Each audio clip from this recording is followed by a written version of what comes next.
ஓம் சாய்நாதனே போற்றி. வாழ்க வையகம், வாழ்க வளமுடன். அனைத்து உறவுகளுக்கும் இனிய வணக்கம்.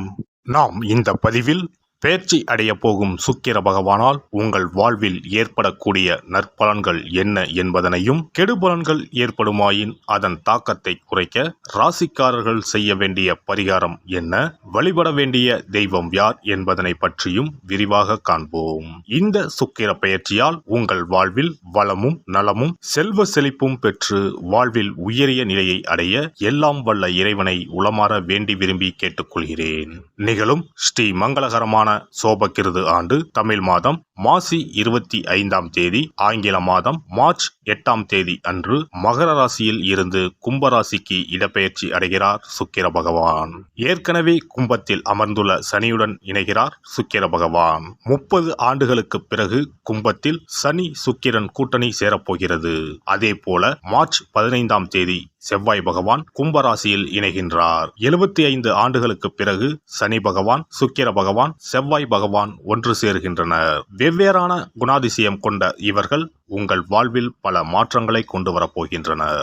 மீனராசி அன்பர்களே, உங்கள் ராசிக்கு விரயஸ்தானமான 12வது வீட்டில் சனியோடு சுக்கிர பகவான் குடியேறப் போகிறார். குடும்பத்தில் சுப நிகழ்ச்சிகள் நடைபெறும். வெளிநாடு செல்லும் யோகம் வரும். பண வருமானம் அதிகரிக்கும். பணம் வரும்போதே பத்திரப்படுத்துங்கள்.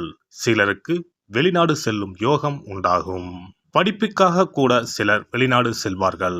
சுப விரய செலவுகள் ஏற்படும். வீட்டிற்கு தேவையான டிவி, ஃப்ரிட்ஜ், ஏசி போன்ற பொருட்கள் வாங்கலாம். விரய செலவு ஏற்படும் காலகட்டம் என்பதனால் அதை சுப விரய செலவாக மாற்றுங்கள். ஏதாவது ஒரு சுப நிகழ்ச்சியை வீட்டில் நடத்துங்கள் அல்லது யாருக்காவது வெள்ளி நாணயம் வாங்கி தானம் செய்யுங்கள். மகாலட்சுமி தாயார் உங்கள் வீட்டில் வாசம் செய்வார். இவ்வாறு நீங்கள் செய்யும் செலவு எதிர்கால முதலீடாக மாறும். சுக்கிர பகவானே உங்களுக்கு நல்ல பலன்களை தரக்கூடியவராக மாறுவார். எடுக்கும் முயற்சிகள் யாவும் வெற்றி பெறும். எதையும் ஆராய்ந்து முடிவுகளை எடுப்பதே நல்லது. வேகத்தை குறைத்து விவேகமுடன் செயல்படுவது நன்மை தரும். பணவரத்து அதிகமாகவே இருக்கும். பெரியோர்களிடம் பகைமையை பாராட்டுவதை தவிர்ப்பது நல்லது. தொழில் வியாபாரத்தில் எதிர்பார்த்த முன்னேற்றம் கிடைக்கும். பழைய பாக்கிகள் வசூலாவதில் தாமதம் ஏற்பட்டாலும் வந்து சேர்வதில் எந்த தடைகளும் இருக்காது. எந்த ஒரு வேலையையும் அதிக முயற்சி செய்து முடிக்க வேண்டியிருக்கும். உத்தியோகத்தில் இருப்பவர்கள் மிகவும் கவனமுடன் பணியாற்றுவது நல்லது. புதிய வேலைக்கு செய்யும் முயற்சிகளில் பலன் கிடைப்பதில் தாமதம் ஏற்படலாம். கொடுத்த வேலைகளை நேரத்தில் செய்வது உகந்தது. குடும்பத்தில் சுமூகமான சூழ்நிலை காணப்படும். இதுவரை இருந்த பிரச்சனைகள் குறையும். குழந்தைகளின் எதிர்கால நலனில் அக்கறை காட்டுவீர்கள். விருந்தினர் வருகையும் இருக்கும்.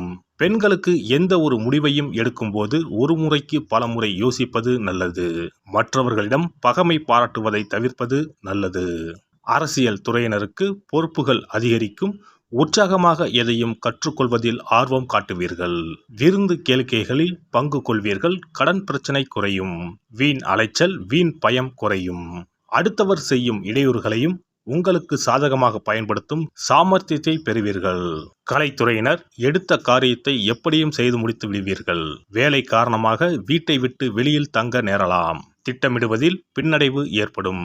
பண வரவு எதிர்பார்த்தபடி இருக்கும். பெரியோர் நேசம் கிடைக்கும். வாகன யோகம் உண்டாகும். ஆன்மீக தலங்களுக்கு சென்று வரும் வாய்ப்பு கிடைக்கும். மாணவர்களுக்கு கல்வியில் தொடர்பான விஷயங்களில் முடிவு எடுக்கும் போது தீர ஆலோசித்து செயல்படுவது நல்லது. புதிய முயற்சிகளில் தாமதம் ஏற்படலாம். நட்சத்திர பலன்கள்.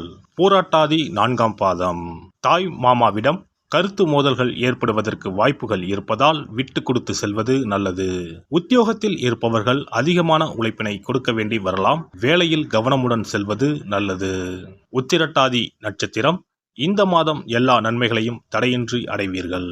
மாணவர்கள் கல்வியில் முன்னேற்றம் காண்பார்கள். இதுவரை தொந்தரவு கொடுத்து வந்த நோய் விலகும்.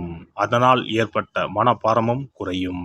வரக்கூடிய உபரி வருவாயால் கடன் அடைபடும். தொழில் அதிபர்கள் எதிர்பார்த்தபடி வரவுகள் வந்து சேரும். ரேவதி நட்சத்திரம். புதிய ஒப்பந்தங்கள் கை கொடுக்கும். தொழிலதிபர்கள் பங்குதாரர்களிடம் எச்சரிக்கையாக இருக்க வேண்டும். கணவன் மனைவி ஒற்றுமை சுமூகமாக இருக்கும். மனைவி வழியில் வரவேண்டிய சொத்துக்கள் கிடைக்கும். வியாபாரிகள் எந்த கொள்முதலையும் தயக்கமின்றி செய்யலாம். வியாபாரம் பெருகும். போட்டியாளர்கள் விலகிச் செல்வார்கள்.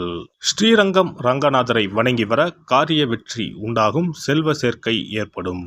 ஒருவரின் ஜாதகத்தின்படி சுக்கிரன் சிறப்பாக அமைந்திருந்தால் பொருள் வசதிகள், திருமண வாழ்க்கை, ஆற்றல், அழகு மற்றும் காதல் விவகாரங்களில் இனிமை போன்றவை தரும். ரிஷபம் மற்றும் துலாம் ராசி அதிபதியான சுக்கிரன் மீன ராசியில் உச்சம் பெற்றும் கன்னி ராசியில் நீச்சமும் பெறுவார். சுக்கிர பகவான் மோசமான நிலையில் அமர்ந்திருந்தால் வாழ்க்கையில் பல சிக்கல்களை எதிர்கொள்ள வேண்டியிருக்கும். சில அமைப்புகள் வறுமைக்கு வழிவகுக்கும். மோசமாக அமைந்த சுக்கிரனால் திருமண வாழ்க்கையில் பிளவு ஏற்படலாம். குழந்தை பேற்றுக்கான திறன் குறையும்.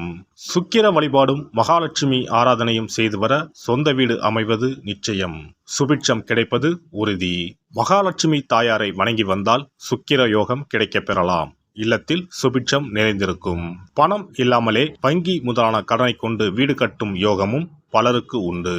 அதேபோல் பணம் காசுக்கு குறைவே இல்லை என்று இருப்பவர்களுக்கு சொந்தமாக ஒரு வீடு கட்ட ஆசை இருந்தாலும் யோகம் அமையாமல் தள்ளி போவதும் உண்டு. சொந்த வீடு எனும் யோகத்தை தந்தருள்பவர்தான் வாஸ்து பகவான். பொதுவாகவே கட்டிடக்காரன் என்று சுக்கிர பகவானை சொல்லுவார்கள். சுக்கிர யோகம் ஒருவருக்கு வந்துவிட்டால் சகல சம்பத்துக்களும் கிடைப்பதற்கான வழிவகைகள் அமைந்துவிடும். சுக போகங்களுக்கு அதிபதியாக திகழ்பவர் சுக்கிர பகவான். வெள்ளிக்கிழமைகளிலும் ஞாயிற்றுக்கிழமைகளிலும் நவகிரகத்தில் உள்ள சுக்கிர பகவானுக்கு தீபமேற்றி 9 முறை நவகிரகத்தை வலம் வந்து வேண்டி வந்தால் சுகபோக வாழ்க்கையை தந்தருள்வார் சுக்கிர பகவான். ஒருவருடைய ஜாதகத்தில் சுக்கிர பகவான் உச்சமாக இருந்தால் இந்திரலோகத்துக்கு இணையான மிக பிரம்மாண்டமான வீடு அமையும் என்பது ஐதீகம். சுக்கிர பகவானையும் மகாலட்சுமி தாயாரையும் உரிய ஸ்லோகங்கள் சொல்லி தொடர்ந்து வேண்டி வந்தால் வீடுமனை யோகம் நிச்சயம் அமையும் என்கிறது சாஸ்திரம்.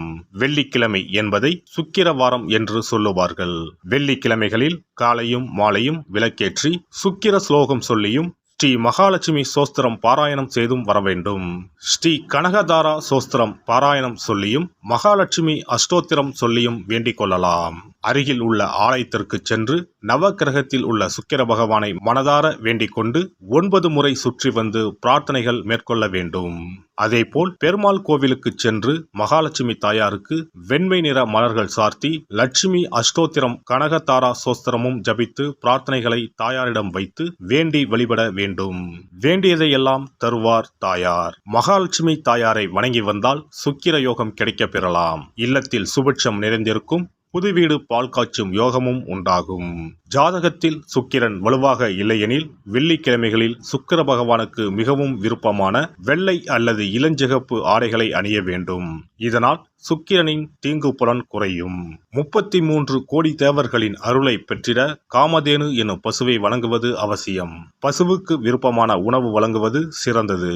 வெள்ளிக்கிழமைகளில் வெள்ளை பசுவுக்கு உணவளிப்பதால் சுக்கிர பகவானின் அருட்கடாட்சத்தை பெறலாம். பசுவுக்கு உணவளித்து வருவதால் சுக்கிரனின் பலம் அதிகரிக்க தொடங்கும். இந்த சமயத்தின் மிக புனிதமானதாக தான தர்மம் பார்க்கப்படுகிறது. சுக்கிரனின் அருள் பெற வெள்ளிக்கிழமைகளில் கோவிலுக்கு சென்று வழிபட்டு வருவது நல்லது. உங்களால் முடிந்த அளவுக்கு தான தர்மங்கள், அன்னதானம், நன்கொடைகள் வழங்குவது மிக நல்லது. எல்லாம் வல்ல இறையருளால் நீங்களும் உங்கள் அன்பு குடும்பமும் உடல் நலம், நீலாயுள், நிறை செல்வம், உயர் புகழ், மெய்ஞானம் ஓங்கி வாழ்க வளமுடன். இந்த வீடியோ பதிவு உங்களுக்கு பிடித்திருந்தால் லைக் பண்ணுங்க, கமெண்ட் பண்ணுங்க, ஷேர் பண்ணுங்க. மறக்காம சப்ஸ்கிரைப் பண்ணுங்க. பக்கத்துல இருக்கிற பெல் பட்டனை கிளிக் பண்ணுங்க. நன்றி, வணக்கம். ஓம் நமச்சிவாய. சிவாய நம.